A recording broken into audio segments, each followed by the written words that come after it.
Dipicu berbagai persoalan, sebanyak 52 orang tahanan di Lembaga Permasyarakatan Kelas 2B Kutacane, Aceh Tenggara Aceh kabur menjelang berbuka puasa pada Senin kemarin. Inilah suasana sejumlah petugas lapas mengamankan penghuni lapas kelas 2B Kutacane, Aceh Tenggara Aceh yang kabur pada Senin kemarin menjelang berbuka puasa.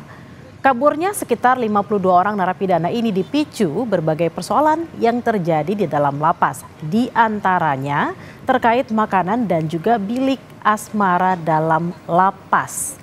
Tercatat 49 napi yang kabur, 14 diantaranya berhasil ditangkap. Sedangkan 35 orang lainnya masih diburu petugas. Umumnya narapidana yang kabur merupakan tahanan kasus narkoba. Tuntutan mereka adalah ingin ada bilik asmara di dalam lapas. Sedangkan untuk mengadakan hal itu, kewenangan ada di pihak pusat.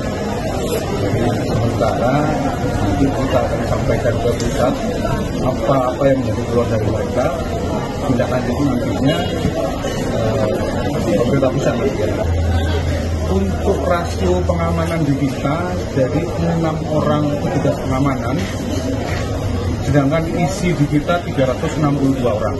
Jadi untuk rasio keamanannya tidak berbanding. Jadi kalau ada mobilisasi dari warga binaan banyak ke satu tempat, pasti berkemana. Kemarin, saudara, puluhan tahanan Lembaga Pemasyarakatan Kutacane Aceh Tenggara melarikan diri menjelang berbuka puasa. Aksi diduga akibat kekecewaan masalah makanan. Lapas juga disebut melebihi kapasitas. Penghuni lapas sudah melebihi kapasitas normal. Dari 52 napi, 12 orang berhasil ditangkap.